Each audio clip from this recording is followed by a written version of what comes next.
and I think to myself, what a wonderful world. The colors of the rainbow, so pretty in the sky, are also on the faces of people passing by. I see friends shaking hands, singing, how do you do? They really say, I love you. I hear babies cry and I watch them grow. They'll learn much more than we'll know, and I think to myself, what a wonderful world. Someday I wish upon a star, wake up where the clouds are far behind me, where trouble melts like a lemon drops high above the chimney top. That's where you find me, oh, somewhere over the rainbow, way up high. The dreams that you dare to, why, oh, why can't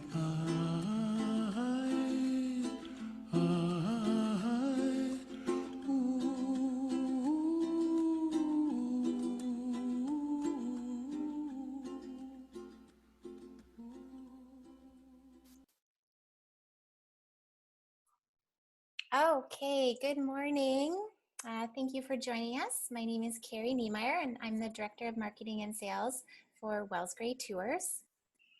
If you signed on a couple minutes early, you were hopefully able to enjoy that famous song, Somewhere Over the Rainbow. Some gorgeous photos of sunshine and rainbows and beautiful bright skies. It made me think of our tour that we have going to Hawaii. We had a couple bookings on that tour yesterday. So we are staying very hopeful here at Wells Gray Tours and looking for a very bright future ahead. We are selling a trip to Hawaii in January of 2022. And whether you know that song from Judy Garland, she was Dorothy, of course, in The Wizard of Oz, or if you've heard that really soothing version on the ukulele, it's one of my favorite versions by Israeli Kamikoli Voli. It's hard to say his Hawaiian name, but such a beautiful song. And I think it's a song that could probably resonate with us really well during these times, as it was published for the first time in 1939, when the Jews in Europe were undercoming the increased hostility and their freedoms were being taken away, and they were feeling very isolated, of course, and very trapped and basically unable to fly. And I think that's sort of how we all feel. We're sort of isolated and trapped, but the song is really about hope and that the bad times will one day be over. So it's a song that I think about hope that we can all relate to. And I know here at Wells Gray Tours, we are remaining very hopeful that these challenging COVID times will soon be behind us. And we know that it is truly a wonderful world that is out there. And there are so many special places to explore.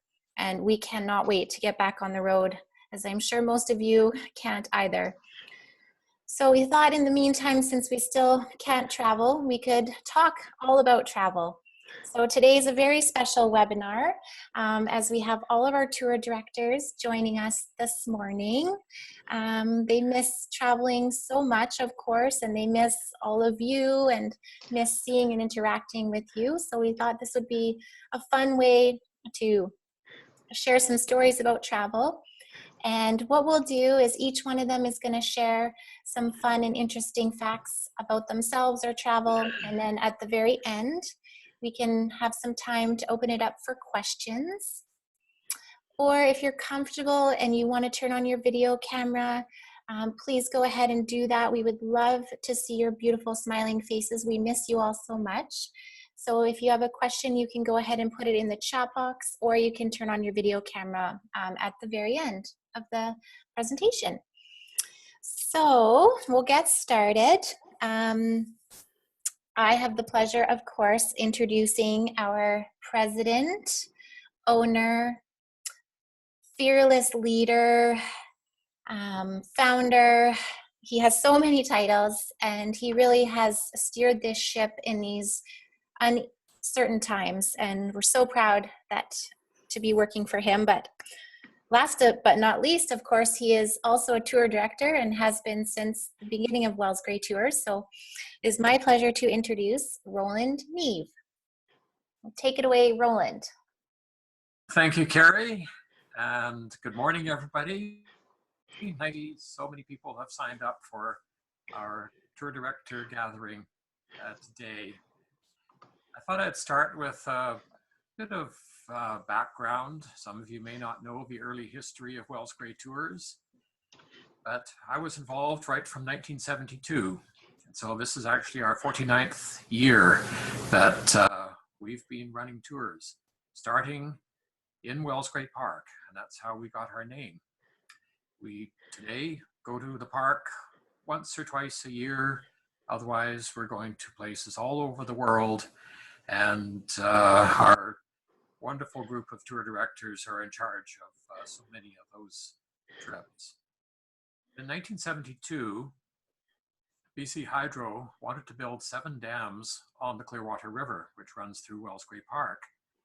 And an environmental group decided that instead of lying down in front of bulldozers, they would run bus tours to the park. So I was invited to be a volunteer guide for them that summer. And we had a wonderful time taking people into the park, standing at viewpoints, saying, imagine what this beautiful view would look like if it was a dam and a reservoir instead of what you see. So we created quite a protest. And later in 1972, BC Hydro canceled the plans to build the dams.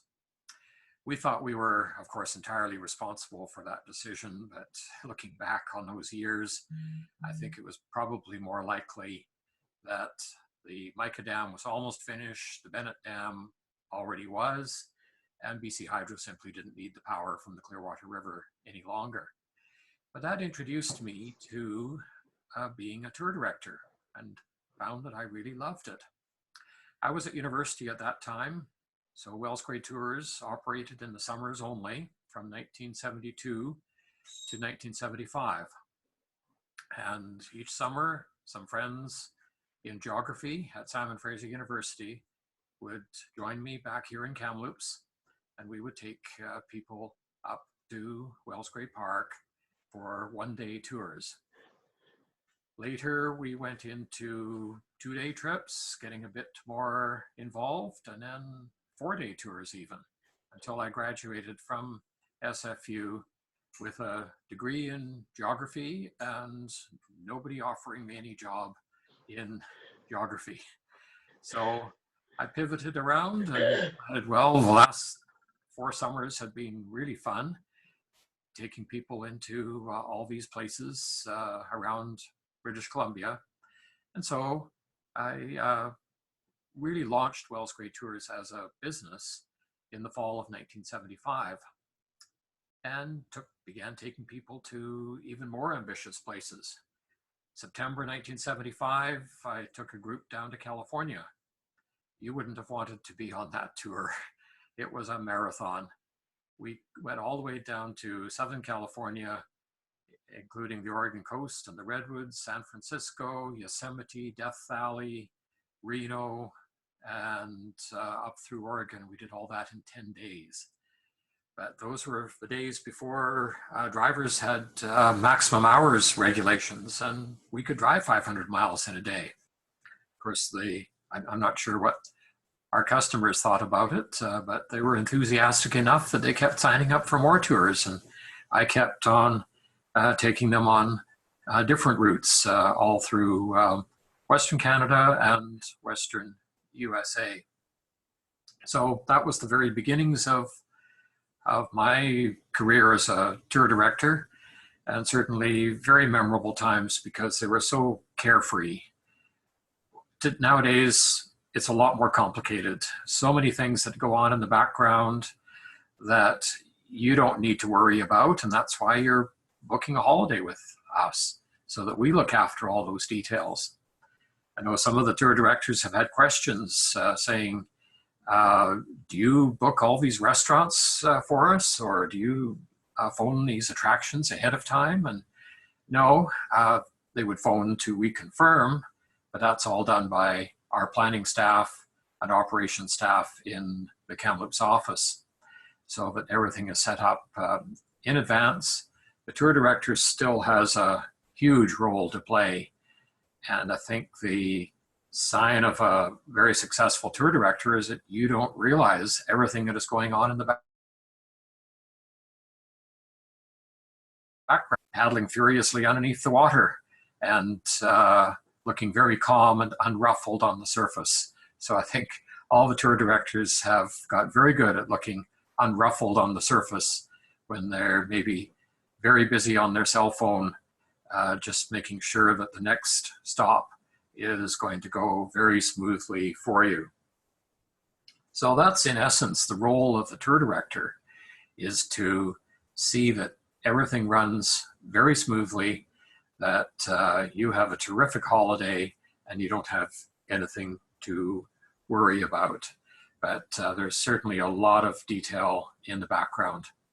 One example would be our Maritimes and Newfoundland tour, which has been going since the late 70s and now has about 120 restaurants, attractions, ferries, various activities that all happen. And that's in 24 days. You have that many things. And the tour director is making sure that each one of those things is ready for us when you arrive. And it's something that tour directors are always worried about, is that you might happen to pull up to a restaurant and they say, "Who are you?" And you've got 40 people in behind you at the door of the restaurant. But by reconfirming over and over what the operations staff have already done in Kamloops, means that those sort of situations don't happen, or at least I hope it's extremely rare that if something like that did happen. Another question that I get is about the hiring of tour directors. So of course we get a lot of applications, and many people want to be a tour director. They think it's a very glamorous job to do, and in many ways it is. But somebody who comes to me and says, "I love to travel," and that's their qualification for being a tour director, they're not likely to get a position, because certainly you have to love to travel, but there's far more to a job than just that. So I look for personality, somebody who's bubbly and outgoing, and I think you'll agree that all of our tour directors are certainly that.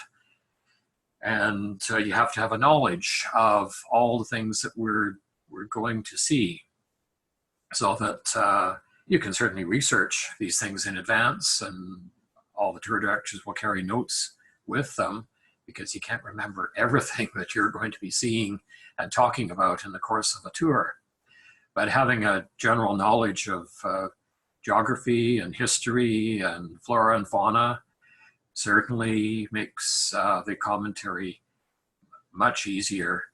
But when we get into places where you want to know a lot of detail, that's where we'll hire a local guide, somebody who steps onto the coach for a few hours or sometimes a day, and somebody who lives there and knows it all very intimately.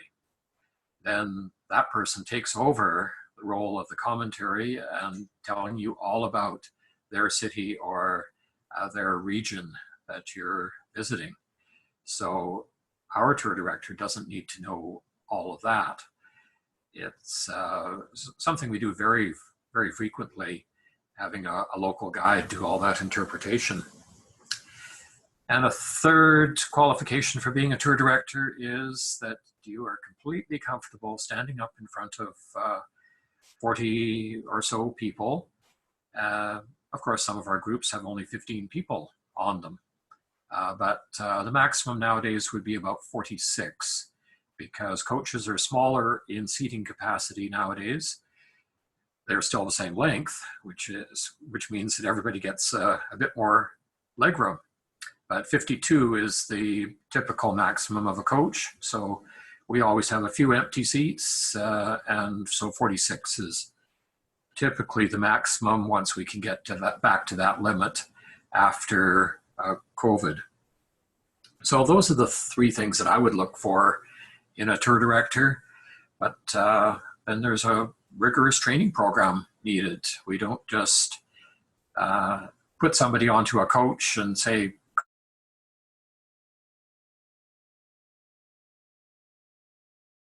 go off. A new tour director would travel with an experienced tour director for probably 2 trips and see how we operate a tour. There is a training school in San Francisco, International Tour Management Institute, and many people come to us having gone through that training school and think that they're all ready to just jump onto a coach and off they go. But then we have to retrain them for the way we do things, which could be quite different from the way the school teaches the role of a tour director. So I think all of us are going to talk about our favorite places to go to. And I'm often asked that.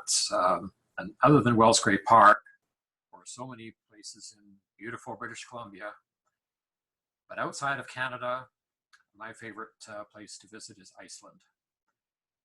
I've been there 3 times. It's my kind of place because it is remote and not crowded places. And that's the sort of destination that I really enjoy. So I haven't been to Iceland for, about 6 years, I guess, because I've turned that over to other tour directors since it's now an 18-day tour. But that's certainly one place that I would jump at the chance to go back to and see that one again. So one story that I have to tell about early years of tour directing, I think we all have sort of, I guess you could call it, crisis stories to tell, but the best ones are the ones that have a happy ending. So this one happened in 1985, and we were in Inuvik, way up in the Northwest Territories. And it was a tour that I was directing. We drove north and then flew home from Inuvik. So on the last day, as we were heading out to the airport, the hotel bellman was taking all the luggage from the rooms down to the front, but instead of putting the luggage onto the coach, as would be typical, there was a pickup truck there. And he loaded all the luggage into the truck. And I said, oh, why are you doing this? And he said, oh, we're just going to run it out to the airport for you, so it's all ready when you get there. So that sounded reasonable. Well, we all got onto the coach and off we went to the airport and got to the check-in counter and no luggage. So that was Pacific Western Airlines. And they said, no, we haven't seen any luggage come here. Don't you have your own? And I said, no, it was being delivered directly from the hotel. Well, then, while we were trying to figure out where the luggage might have got to, then the airline check-in person got a phone call and passed the phone over to me, and somebody was on the other end saying, we have your luggage and we'll release it to you if you pay us $200. So this is probably the first case ever in the annals of tour directing where you have everybody's luggage got kidnapped. So what am I to do? I'm there, the plane is leaving in an hour, and we have no luggage. all I could think of to do was phone the RCMP. Well, they'd never experienced a case of kidnapped luggage either, especially not for 40 pieces of luggage for the entire group. And they had no idea what to do about it. Probably it was also a bit of a case that they knew perfectly well who had done it. And being a very small town, the RCMP tend to have to tread rather carefully. So short time later, the hotel manager called and said, I know who did this, and I will negotiate for you. So he got the $200 down to $100. He paid the bill personally, and a few minutes later, the pickup truck showed up in front of the airport with all of our luggage on board. So we got our luggage back, and the hotel manager never forgot that. I never did either. And for 20 years afterwards,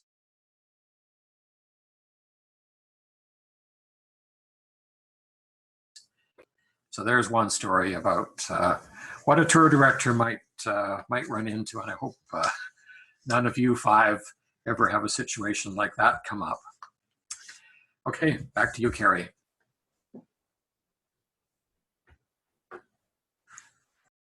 Oh, I love that story. I mean, oh, it just makes me laugh. I think, oh, that's only $200. This day and age, they would probably be asking for like $1 million, right? But back then, that was a lot of money. So it's all relative. But yes, we hope no one ever has their luggage kidnapped. Oh, thank you for sharing, Roland. And next up, we're going to hear from one of our longest working with us tour directors, and that is Marion. So take it away, Marion.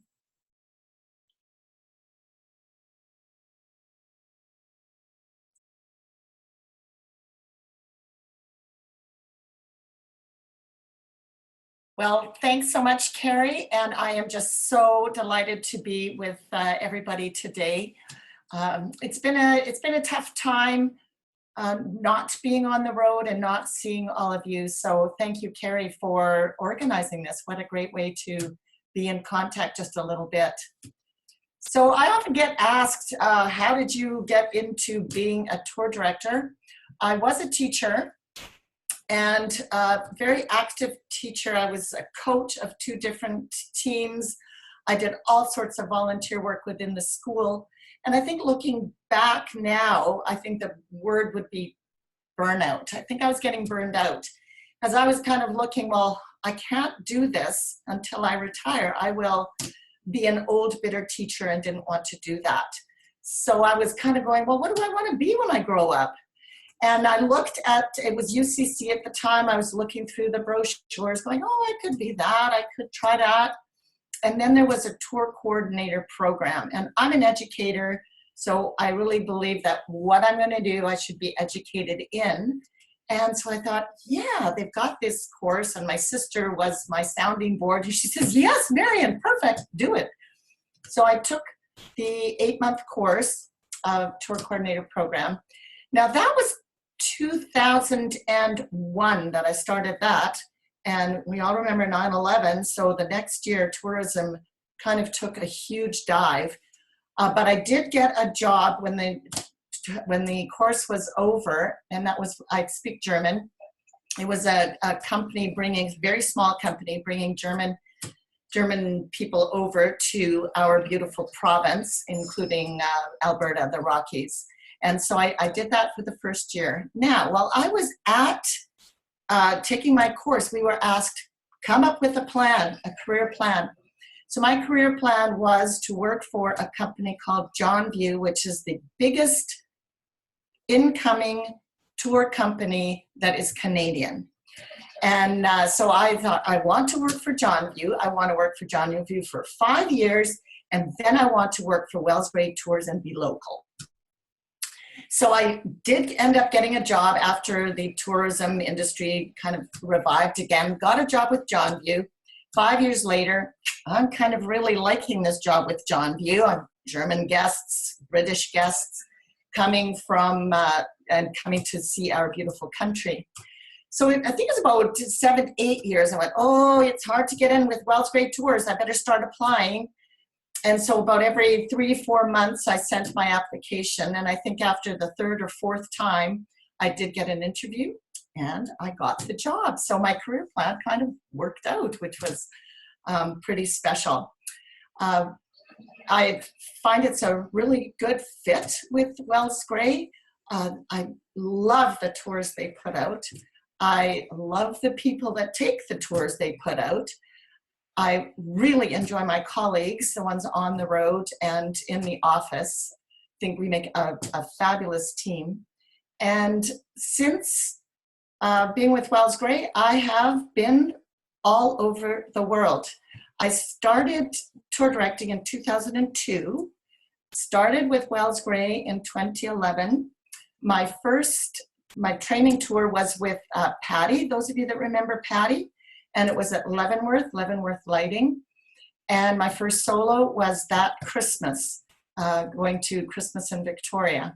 And since then, as I said, I've been all over the world and have been absolutely loving it. Often get asked, where is my favorite place? And more, I've been all over the world, love Africa, loved Antarctica, but more and more I'm thinking BC and Canada. I love the coast to coast by train. I love BC fjords, the Inside Passage and Skeena train. There are just so many beautiful things so close to home. When all these people come to our country, there must be something special here. And there certainly is. Having said that, during COVID, thinking about what tour I am really looking forward to, and that is Oberammergau in Germany. I think it was maybe 2014, 2015, because it only happens every 10 years. And I said to Stephanie, our general manager, I said, Oberammergau is coming up in 2020, pick me. And so when it got closer, about 2018, sure enough, I was asked, are you still interested? Oh yeah. And then it was postponed another 2 years. So I've been waiting a long time to take this tour to Oberammergau, and I'm looking forward to it. I have a story too, and it wasn't a story on Wells Gray, but it was quite funny. It was quite funny. So I had people from Britain, and we were in the East. It was an East and then West Canada kind of a tour. And there's this gentleman from Ireland named Michael. We had a few things with Michael, but this is the one I want to tell. We were in Quebec City, leaving the hotel. Everybody's on the bus, luggage is counted. We're driving in the parking lot. We were just about to go onto the major street that the hotel was on. And Michael comes running to the front of the bus. Marion, I've left my teeth in my room. Oh my goodness, we just all howled. He had left his teeth in his room. Well, the bus driver had to go out onto this busy street, could not just plug the parking lot forever. So I said, you go around the block and I'll take Michael in. So we went quite quickly into the hotel. In my French, I went, he needs room such and such, he forgot his teeth. So off goes Michael. I go outside the hotel and I'm leaning against the wall, doubled over with laughter. It was so funny. So that's one of the funniest things that have happened. Number of stories, but that I thought was a good one. So thank you all for joining us. It's been lovely chatting with you, and I will leave it to my colleagues. Oh, that's great. Thank you, Marion. I'm enjoying this so much too. I'm learning so much and hearing these stories that I've never heard, and just makes us miss traveling, and I can't wait to get out on the road and interact with all of you again. So next up, we're going to speak with Jill, and really excited to have Jill with us. Jill's been with our team since 2018 and is such an asset. So let's take it away, Jill. Hi. Well, thanks everybody. Yes, lovely to see you. I see some names of people that have traveled with me on tours that I've led. So hello, I miss you. Looking forward to the next tours. So yes, a little bit about my background. I did join Wells Gray in 2018, early that year, as a part-time tour director. And my background's been in communications, marketing, special events, a lot of writing. And for 10 years, I was a volunteer at Calgary Stampede, and we would host international agricultural visitors. And I was doing quite a bit of writing in the ag sector. And a group from New Zealand came through regularly over those 10 years, and we formed a friendship. And they said that they thought I would be great to host their farmers on these tours in Canada. So that's how I dipped my toe. And for 2 years in a row before approaching Wells Gray, I hosted farm couples from New Zealand and UK, and I toured them from Victoria to Calgary Stampede over 10 days. And we did technical farm visits, which were fascinating, and all the tourist stops that you can imagine. So it was a great training ground for me to experience if I was suited to this type of work, and it seemed that I was, and I was enjoying it. And I was learning on the fly, really. I didn't get any training at that point.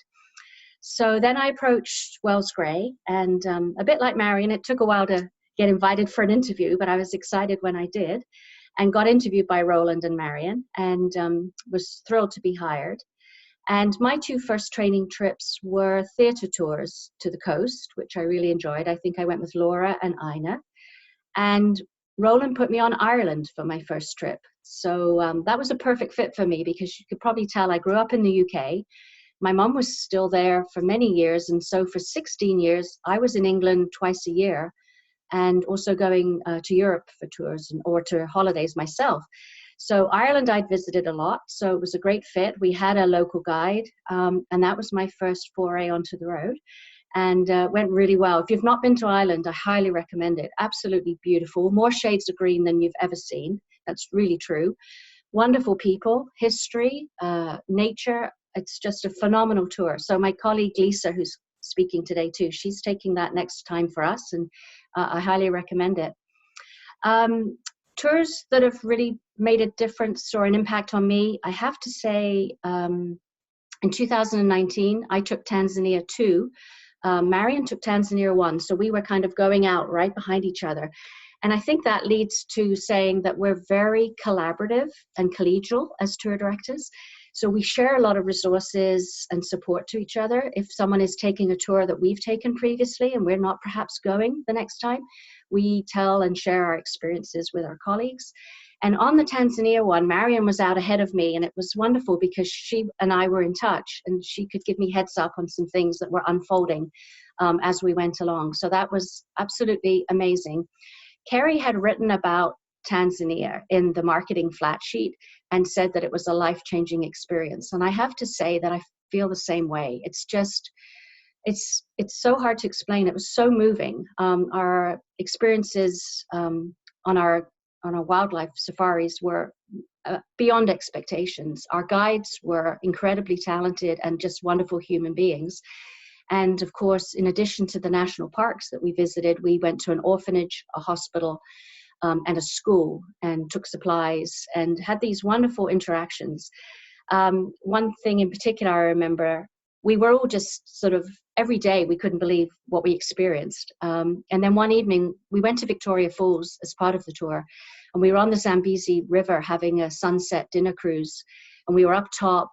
The sky was a beautiful color, and we were all at a long table and everybody was chatting. We were just really bonded as a group. It was just wonderful.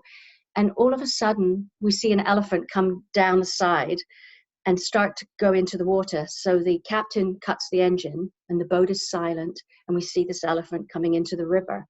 And for the next 20 minutes, about 14 elephants, including calves, came in and swam in front of us across the Zambezi River. And we all just couldn't believe it. We were standing there like, it was just like, cue the elephants. It was just amazing. So that stands out for me. I'm really looking forward to taking the Maritimes tour this August. As Roland pointed out, I'm eagerly anticipating taking care of more than 120 activities and components. So no fear there at all. And a big one on my list is New Zealand. I had been ready to go to take our tour to New Zealand in 2020. In fact, I think I was 2 days away from leaving. So if you can imagine that, the whole file was across my condo floor. I had been speaking to our guide in New Zealand. We'd had video chats. I'd even spoken to some of you because you were meeting me at different places on our way to head to New Zealand. I was so ready. And then within 2 days of leaving, it had to be postponed because of COVID.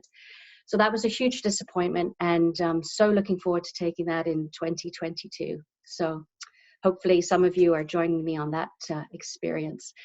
As far as sharing something that goes wrong on tour, yes, as Roland said, we'll share the ones where we had a happy ending, which is also obviously most of the time. We are good at dealing with things that happen. Project management is a huge part of this role. I took the Christmas tour to Seattle in 2018. So the first year I was with the company, we had driven down by coach. We stayed at a beautiful boutique hotel that was absolutely charming. And it was a theater-based tour. We saw The Lion King, In the Heights, Annie, and The Nutcracker. It was beautiful. We were having a lovely time. And then our Christmas Day dinner was to be off-site at a different hotel that was about a 15-minute drive away, too far to walk. So we all gather in the lobby in our finery. We're all very well connected and enjoying each other's company, looking forward to our Christmas Day dinner. And I get a call from our driver who's with our coach about another 15 minutes away at the coach park to tell me that it won't start. Yeah, that was a little scary. So it's Christmas Day, and I think I had 35 people, perhaps. I'm not entirely sure, but I had to get them to this Christmas dinner. I did have a little bit of leeway because we were going to have an hour's worth of pre-dinner drinks. So they're all visiting in the lobby, and I step into action. And we were so fortunate. With the help of the hotel, I was able to find a limo taxi company that was actually working on Christmas Day. And I got 3 7-seater limo SUVs. And we did a couple of routes, back and forth to get everybody to the other hotel for dinner. But of course, all through dinner, I was like, stay on standby, guys, because we might need to get you to take us back to the hotel. And of course, my bigger concern was the next morning we were driving back to Canada. So that was Boxing Day. So talking to head office, we were all ready to, if we needed to, send another coach down overnight and be ready to head home the next day. But luckily, during the dinner, the coach driver found someone had opened a door, unhooked something. It was a bit of a prank. He fixed it, and he was able to pick us up. So all's well that ends well.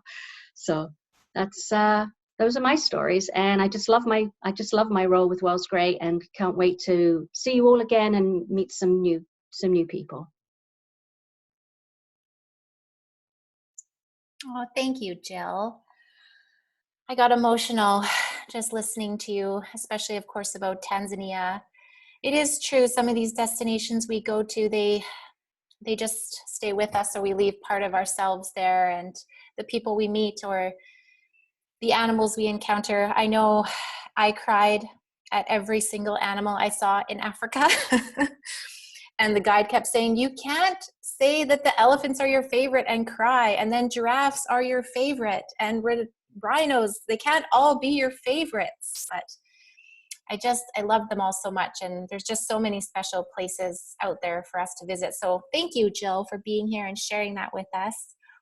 And I love your painting behind you. Did you paint that? I have to ask. No, a friend of mine here, I'm now living closer to Vancouver, and a friend here on the coast, she painted it. She's a lovely West Coast artist. Lovely. I know many of us are picking up new hobbies since we've had to stay home, and I have a couple of friends who have gotten into painting as well. All right, well, thank you, Jill. Next.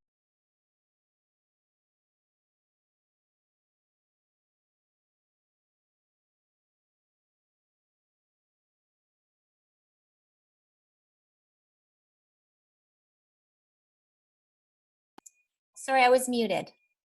Can you hear me now? Yes. Okay, so next up, I have the pleasure of introducing Pat. And Pat, we are very lucky. Pat actually came and worked in the office with us originally. She worked in the Kelowna office, so many of you may have known her there. She spent a couple years helping us out in the office selling tours, and then decided that she might be really into tour directing, and it's just morphed into, I think, a beautiful position for her. So I know she's going to tell us a little bit more about that. So thank you, Pat. Oh, thank you so much, Carrie. Yes, I love my role now at Wells Great Tours, and have enjoyed the time that I spent. Actually worked in the Kelowna office and the Penticton office from 2016, and then morphed into the tour director role. Now I've been in the, pardon me, I've been in the travel industry for 38 years. So I started in 1983. I worked for a couple tour companies to begin with. So I escorted my first tour when I was 21 to Mexico, and got really interested in it. But then I moved on to working as a leisure travel agent, so selling people tours to Mexico and so on and so forth. And from there, I did corporate travel for many, many, many years. So booking businessmen to all kinds of places. But the thing that I loved best about my job was the customers that I had. And I find that the Wells Grey customers are just a continuation of the amazing people that I've met over the entire time that I have been in the travel business. And I feel so fortunate to be working for Wells Grey Tour and having Roland at the helm, because it is just an amazing company. And as Carrie had mentioned before, it's been a tough time during COVID, and Roland has just rolled with the punches and taken super good care of us. So I'm so happy to be working for Wells Grey. I feel that I'm very, very fortunate. And I miss all of you guys, all of the people that I have met. I have not taken a ton of tours. I have been a tour director since 2019, and have taken the BC Fjords was my first tour that I actually escorted on my own, and I loved the BC Fjords tour. If you have not taken the BC Fjords tour, I highly recommend it. And I agree with Marion in that BC and Roland, that BC has so many amazing places that we go to that you wouldn't be able to get to on your own. The boat tours that we take on the BC Fjords, or the Bella Coola and Tweedsmuir Park, where we actually take a float plane out of Nimpo Lake and go out and see the lake and the falls and the glaciers and stuff. It's so incredible. And if you haven't been on either of those tours, you definitely should think about those for the future. Sometimes people ask me, what is your favorite place? I have a really hard time saying exactly what my favorite place is, because I have been to so many places, and so many places, they're just so unique in each one in its own. And the one reason that I actually travel is for the people. So I love to go and immerse myself in the culture, the place. I like to travel for, a month at a time and stuff. But a few of my favorite places is Ecuador and Galapagos. The Ecuador is beautiful with the Andes and the people, and then of course Galapagos to see all the animals and do the snorkeling with the turtles and the iguanas and the small sharks, and all of that thing was just the most amazing experience. And I agree too with Carrie and Jill in that Africa, I have been 3 times to Africa, and it is one of those places that is it just pulls you and you don't understand. I had a client one time that said that Africa has a pull and you don't understand it until you've actually been there. And I have to agree, because I just want to go back. I just want to go back and see different places in Africa, because it's just so incredible. We are the people in the zoo when you get in, into the little vehicles and tootle around and all the animals are running free. It's just amazing. Amazing. And then the other place that I really, really like is Iceland. Just like Roland, I'm really more into the remote places, and Iceland is one of those places where you can get off the beaten track and not see a ton of people. So it's spectacular. But you have to know that BC has some of the most beautiful fjords, as does Iceland. So we've got definite competition in BC for Iceland and other places that have amazing fjords. And I'm looking forward to going back to Iceland, actually going to lead a tour next year. So I'm super, super excited about that because it's such an amazing country. And I'm also going to take a tour to Japan next year that's been postponed a couple times. And I'm really, really looking forward to that. And that's just about it for me. I just really do miss you guys. And I'm so glad that all of you have joined us today. And I really hope to see you again soon. Back to you, Carrie. Aw, thank you, Pat. It's true. We are so fortunate that we live here in beautiful British Columbia, and there are so many amazing places just in our back door. And I want to give a shout out to our planning department. We've always planned quite a few tours. Generally on our books, we have 90 to 100 tours out for sale. And even though the world has basically shut down, our planning department has not, and we still have about 100 tours on our books. They are planning continuously and trying to be realistic in what we can do sooner than later, and doing so many more tours within British Columbia, going to some new places throughout BC because we have so much untouched wilderness here, and revisiting some tours that we did many years ago that we haven't done. Manning Park is one of them this summer. So I just want to say thank you so much to Roland and Fraser, who are our planning team that really want to make these destinations possible for us, and knowing that we're going to be traveling locally before and anywhere else, and that we really want to support the local communities as soon as we can.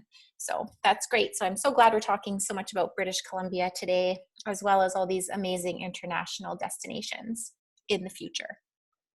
Okay, so next up we have Tour Director Rhonda, and she's going to take it away. She's been a tour director with us also since 2018. Take it away, Rhonda. Thank you, Carrie. That's right. I was hired in the spring of 2018. I had just retired from teaching. I was a teacher, a drama teacher for 33 years. And I was celebrating my retirement with my mother on a cruise when I got a call from Marion telling me that Wells Grey Tours was looking for tour directors and asked if I might be interested. And I thought, yeah, I might be interested. So I was lucky enough to be hired by Roland, and I did my training tour with Marion. We did the Vancouver Island Gardens tour, which was wonderful. And then my first tour was the Vancouver Island Toe to Tip in May of 2018. And it was a bit of a trial by fire, that one. We had things go wrong on that tour. One incident happened getting off of the ferry at Quadra Island. The woman offloading vehicles came running after the coach with this great big part that had fallen off of the coach. So, of course, our driver pulls over, and I didn't know whether we would be able to continue. And he opens up the back of the bus and starts to figure out what this part was. And I'm on the phone to the hotel to see if there's some mode of transportation that they can arrange. This was a weekend on Quadra Island, so not a lot of bus service on Quadra Island.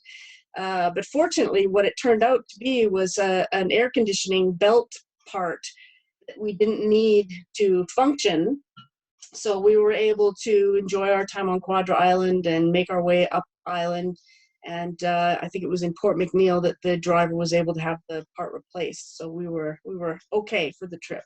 But I learned a lot on that tour, and I tell you, you learn to troubleshoot very quickly in this job. But that's why they hire us, I guess, to look after the things that occur on the road. Speaking of one of my favorite tours, I love the BC tours, but one that has stood out for me was the Ontario Theatre Tour. Being a drama teacher and a theatre lover, I got to visit with the tour Stratford and the Shaw Festival in Ontario. So it was a thrill for me to get to see those venues and to watch several shows there. I know that we had a great group who enjoyed it as well. I got to see Niagara Falls and Cirque du Soleil for the first time, believe it or not. So that was a wonderful trip. And another one that really stood out in my mind was the Colorado Scenic Rails Tour. I had no idea what a beautiful state Colorado was. Everywhere you go, it's absolutely gorgeous and very, very different from other parts of the state. So that was an enjoyable experience for me as well. During COVID, I've missed traveling, I've missed my family, and I've missed my Wells Great Tours family.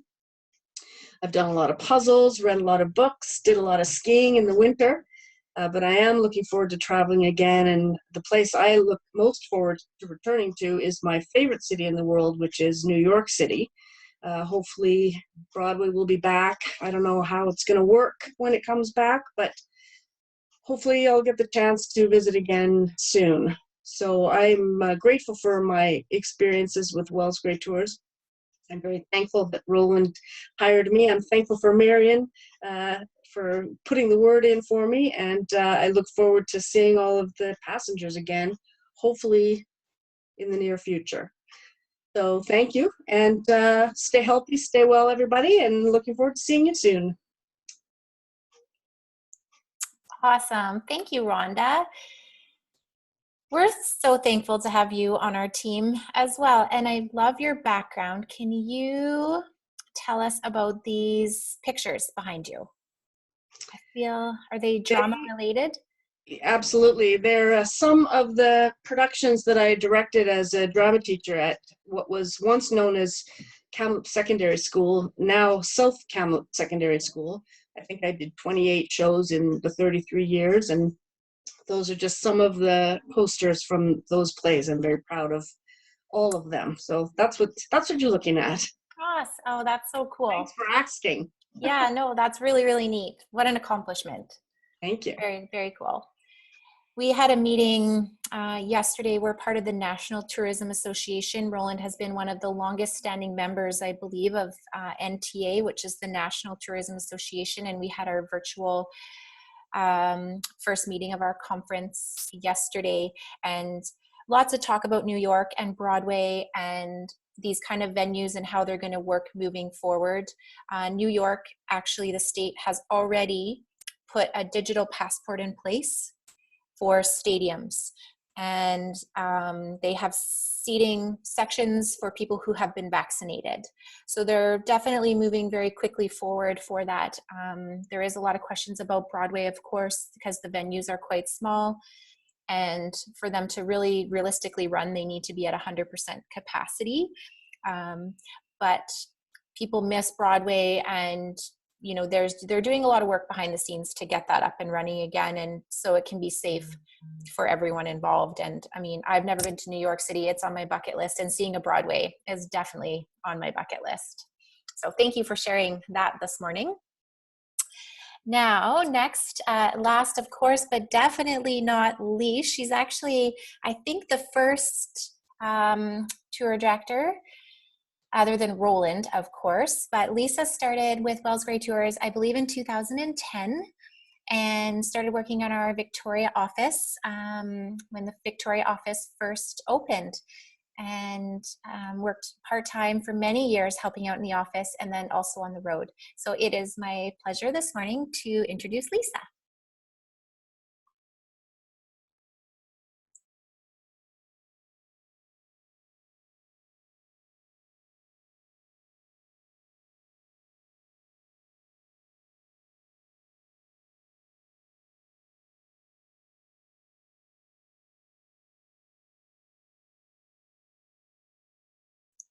Okay, just one moment. I'm helping Lisa. Let's get her unmuted. It's not letting me unmute you either, Lisa. What is going on? Oh, we were running so smooth. Of course. Lisa. We want to hear from you, Lisa. Let's. There we are. There we are. There. Of course, I've been having technical issues this morning, all mornings. Anyways, good morning, everybody. Those are some hard acts to follow. We're so lucky to have such a great tour directing staff and whole staff at Wells Gray. As Carrie said, I've been with the company for 11 years. So I've been 11 years on the road with Wells Gray Tours. I've been tour directing for 15 years. And, you know, it's a job I always wanted to do. I took a few coach tours when I was a kid with my mom. And I just loved the role of the tour director and taking care of all the people and the commentary. And, you know, it was always in the back of my mind. I raised my girls. I did several other jobs, including I was one of those people who handed you free booze in the liquor store for quite a number of years. And, but tour directing was always in the back of my mind. I got the opportunity to start doing that after I had been a local city guide in Victoria. So I've been actually working on coaches for, about 28 years. I love working for Wells Gray Tours. It's such a family company, and I don't just mean the fact that it's family run. All of us are a real family. As many of you know, we do an annual retreat every year where we all get together. I think our last retreat where we got together was about 4 days before everything shut down for COVID. And that's just a time where we work together, but we all really, really get to connect and really get to know each other. And, you know, we all mean a lot to each other. Tour directing is about the people you work with and the people you get to travel with. And that's one thing that's also really great about working for a company like Wells Gray Tours is it's a lot of repeat people, and so we get to know all of you. Some of my favorite places to travel as far as BC goes, I love the Inside Passage tour. There's always something amazing that happens on that tour, whether it's really close-up bear sightings. We had one tour where we got to see the whales bubble net feeding, and they would all come up in a group together of 6 of them. You know, just so many different things. And you see so much of the province. You see the North Coast, you see the Caribou. So that's definitely one of my favorite tours. I've just started doing the Haida Gwaii tours, and Haida Gwaii is just magical. The first night, and then every night we were there, but I just remember the first night going to bed, and it's so quiet, and all you hear are the eagles just kind of chattering in their nests as it's starting to get dark. And that's just something that really stayed with me with that tour. It is a bit of a culture shock coming back to the city after being in Haida Gwaii. I certainly admit that. I also love traveling in California. I find California a very interesting state to visit. Again, very diverse. And I love traveling in the UK and Europe. Italy, I absolutely fell in love with. I love the people, the food, the wine, the sights. So that's definitely a place close to my heart. We've been talking about things that can happen on tour. I was on a tour in Palm Springs, and it was just one of those years that the weather had just wreaked havoc with California. And it was the week before we went, California had seen a year's worth of rain in one day. So when we arrived, there was still issues with the weather. So our tour almost turned into a mystery tour, that we would find out or figure out what we were doing the next day, usually the night before. And I would just tell the group as I would see them off, I will phone everybody and let them know what we are doing the next day. I would go to my room, I'd be on the phone with Fraser, our tour planner, and he said, you know, we would just work it out, and we would both be making phone calls, planning the next day, because I mean, we had snow up at Joshua Tree, we had all of these different things. But it was really interesting. It was one of those things that made the group bond, because you know, we were all in the same boat, and we would all just come together and, you know, look forward to whatever attraction we were able to do. And that's one of my favorite things about the tours, is bonding with people. Like, we get to experience so many incredible things. And it's wonderful when you sit down for that meal right after something. And everybody's so excited and talking about their experience and what they saw and what pictures they got. And that really is one of my favorite things of being on tour, is sharing these wonderful experiences. I love being on vacation. I love being able to go on vacation, and being able to enhance people's vacations is absolutely wonderful. And it's so nice to be able to share that with people. What have I been doing during COVID? I've never been much of a gardener. I'm turning into a gardener, which has been interesting. And lots of jigsaw puzzles, working on a Van Gogh puzzle at the moment. I've rewatched all of Downton Abbey, and so actually we're on going to be watching the movie next, and looking forward to the next movie because I'm a huge Downton Abbey fan. And just look forward to getting back on the road and traveling with everybody. So I think that's it. I'll turn it back to Carrie.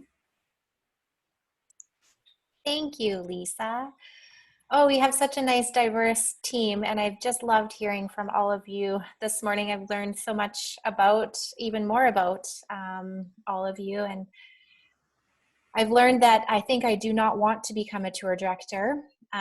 You really do have to fly by the seat of your pants, and last minute changes. This morning, I got to work and I had no computer, no internet, and here I am hosting a webinar, and I was sweating. I felt like my hair was turning gray as I was, you know, the minutes were going by, and this is what the tour directors deal with on the road, these last minute changes, thinking on their toes, especially moving forward and going into this somewhat of a new world.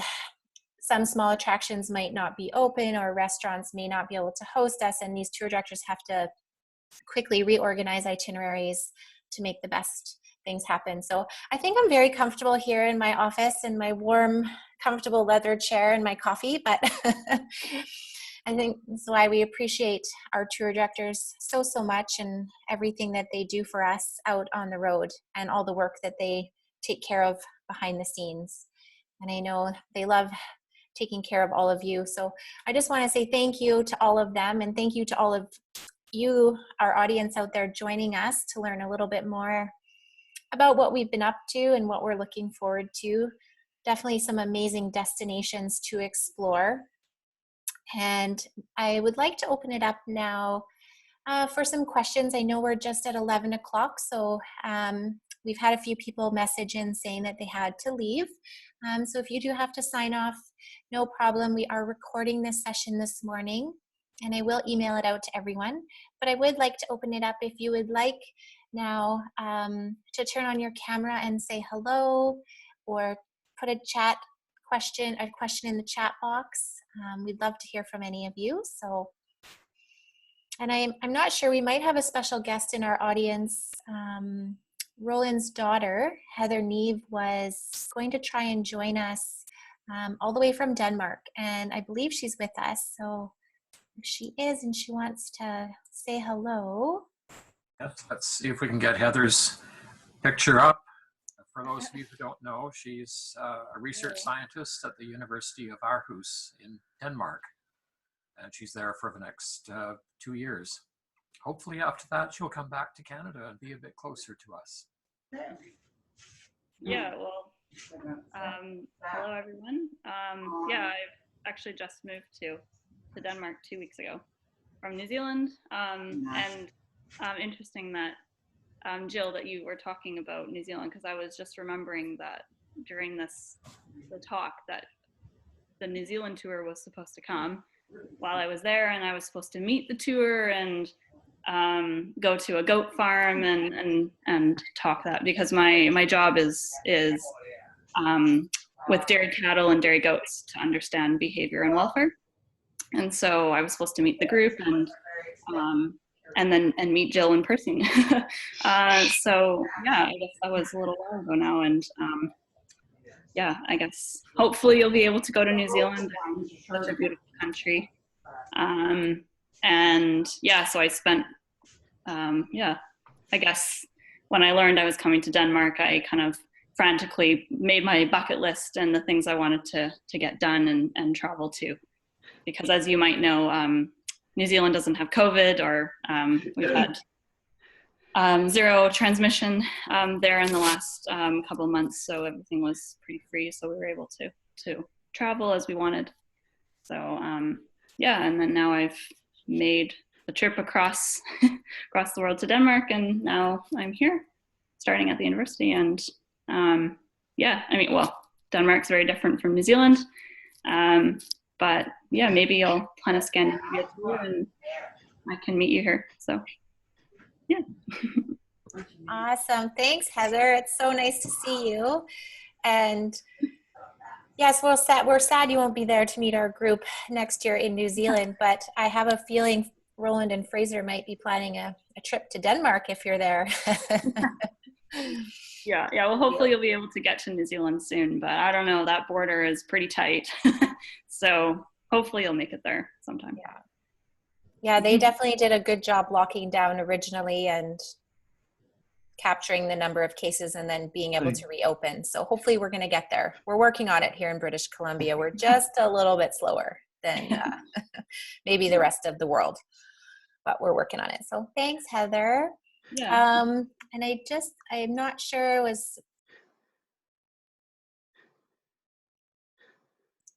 Roger, are you out there? Did you want to say hello? Oh, hi. Can you hear me? Yes. Oh, I just wanted to say hi to everybody. I actually predate all these tour managers, so of course I know them all and love them all and miss them all something terrible. Oh, Roger, we miss you. And Roger, I believe you have 13 tours booked with us right now. Is that correct? Well, something like that. It sort of varies from day to day. Things get canceled, so I put new ones on and then other ones as well. So if you're counting 13, I'll say 13. Well, we just want to say thank you for being confident in us and booking all those tours and staying so hopeful. You're so optimistic like us, and we sure miss you. I miss you, and I know you miss the cookies, but don't worry. As soon as we can hold a presentation in person, we're going to have cookies. And good. Yes. And is it oatmeal raisin is your favorite? Oatmeal raisin cookies. Okay, I still remember that.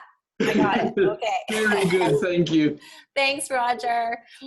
And I did see another camera pop on. I think it was Heather, Rhonda. Was there anyone else out there in the audience that wanted to say hello from our guests?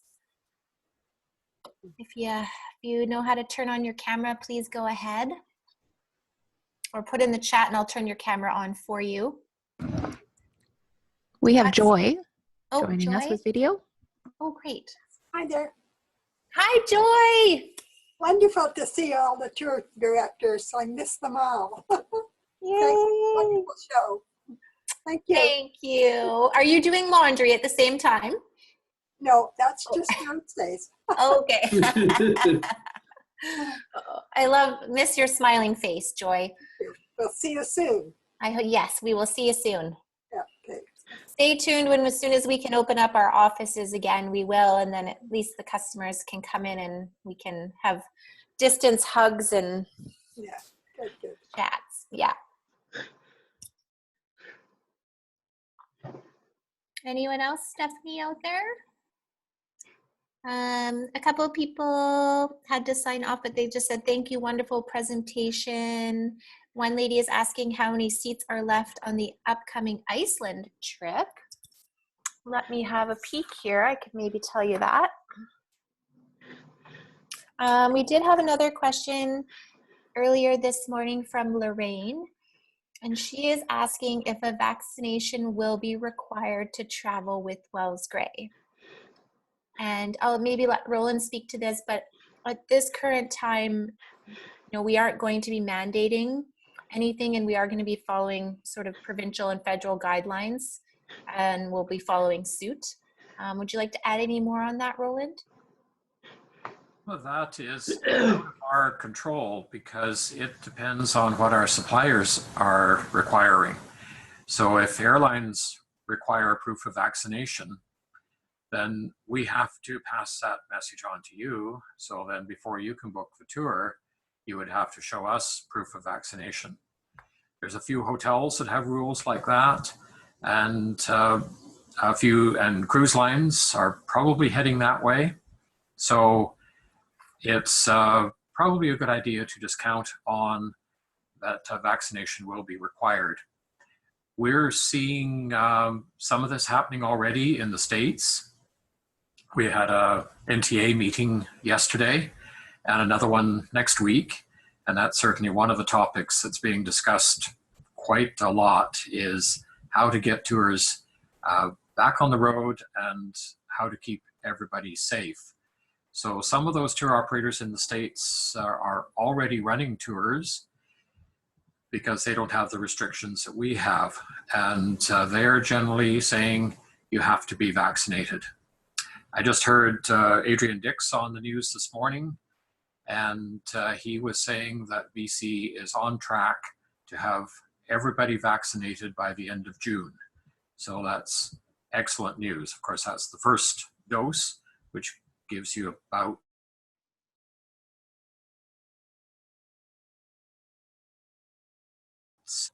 but we're already planning to have 2 tours out in June that are in BC.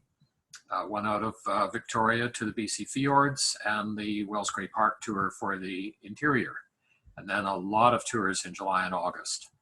So if you haven't looked at the website lately, then please take a look and try to find something that you would like to go on that suits your tastes. And of course, you can be assured that anything that we run will be as safe as we can possibly make it. That's great. So I did find for Iceland, we have 9 seats left on the Iceland tour, just taking 25 people, so small group. So that's that. A couple other questions. I'm just going to read the chat here. Lots of clients are writing in saying, wonderful presentation. Thank you. Your enthusiasm was intoxicating. That's from Winnie. So thank you, Winnie. Denise was saying, wonderful presentation.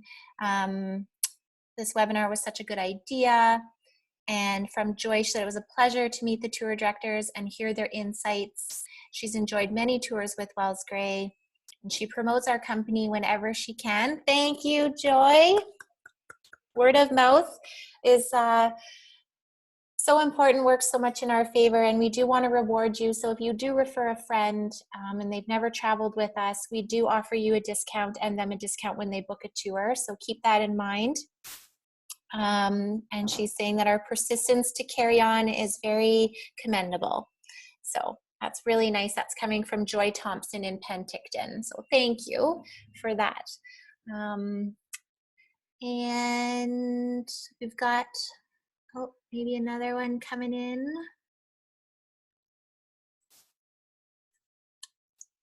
I think that might be, is Scotland still scheduled in August? This is a decision we just had to make this week, and no, it is going to be postponed. So if you are booked on that tour, just hang tight, stay tuned. We will have details and be contacting you all very, very shortly, but it looks, unfortunately, to travel internationally this summer is not looking like that will go ahead. But we will be in touch with you. So we'll have to explore more of our local backyard this summer and support all the locals and look forward to international travel this fall and then into next year. We have another comment coming in saying, lovely presentation. Thank you to all of our tour directors and to everyone who organized it. So that's great. I wanted to read these out loud because the chat box will go away at the end of this and you won't get to see it. So I just want to make sure our tour directors know of all these lovely messages. So, well, I think maybe that's about it. So I just want to say thank you again on behalf of Wells Gray Tours to all our tour directors and Roland, of course, and all of our staff behind the scenes. We have our general manager, Stephanie Dilling, working all the technology. And that's one thing we've had to learn this year is going digital. And I didn't even want to myself, but being able to connect like this, I think is so, so important during these times. So I'm glad you enjoyed that. And we'll look at doing more of these webinars in the future. We do have some upcoming webinars, so stay tuned for those. The next e-newsletter will be coming out mid-May.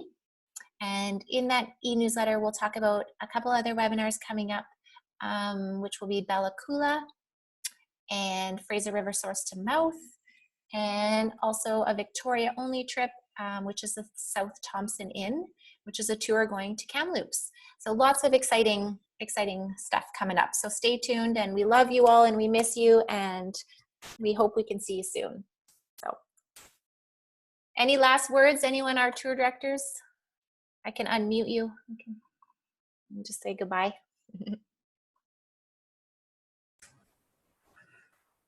Thanks everyone. See you all on a tour sometime.